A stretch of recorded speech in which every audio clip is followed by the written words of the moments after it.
विनम्र अभिवादन करतो। छत्रपती शिवाजी महाराज, महात्मा ज्योतिबा फुले, पूज्य बाबासाहेब आंबेडकर, वीरांगना अहिल्यादेवी होळकर, अण्णाभाऊ साठे यांना नतमस्तक करतो होतो। या बाजूला पिंपळाचं झाड आहे, दुसऱ्या बाजूला निंबाचं झाड आहे। पिंपळ म्हणजे शांतीचं प्रतीक आहे, जिथे गौतम बुद्धांनी तपस्या केल्या होत्या, आणि निंबाचं झाड म्हणजे आरोग्याचं प्रतीक आहे। तो पाला जरी कडू लागला तर कायमची औषधीची व्यवस्था त्या निंबाच्या पाल्यात आहे, आणि बोलणार आहे कडूच आहे तुमच्या समोर। ऐसा हा योगायोग आहे तुमच्या। एकंदरीत मला वाटतं आपल्याला आता 1 तास उशिरा मी इथं आलो।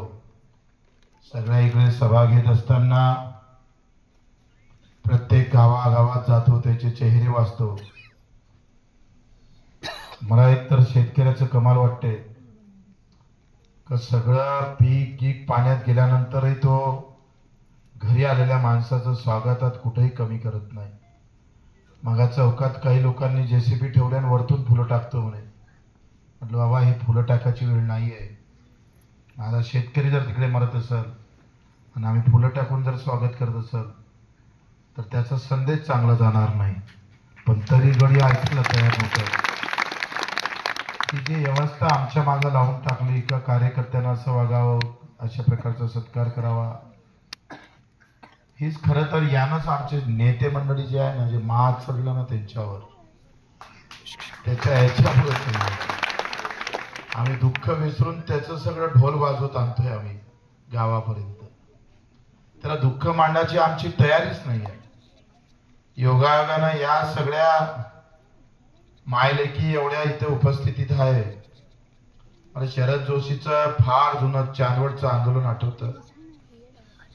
मला वाटतं सगळ्यात मोठी, जगातलं देशातलं सगळ्यात मोठं आंदोलन शरद जोशीच्या त्यावेळेस चांदवडला किमान 2 ते 3 लाख महिला एकत्र झाल्या होत्या। पहिल्यांदा शेतकऱ्याची माय, तिची बहीण रस्त्यावर आली होती। तो चांदवडचा दिवस अजूनही आठवतं। आपली खरंच या लाडक्या बहिणीच्या जरी असले तुम्हाला पैसे भेटले असेल तरी या भावाच्या खिशातूनच तुम्हाला दिल्या, लक्षात ठेवा। सरकारनं ते दिलेले नाहीये। आणि त्या सगळ्या एकंदरीत सगळ्या विचाराचा चर्चा आपण इथे करणार आहोत, भाषण करणार आहोत। हे दोघे जण त्याच्या डोळ्यातून पाणी येत होते।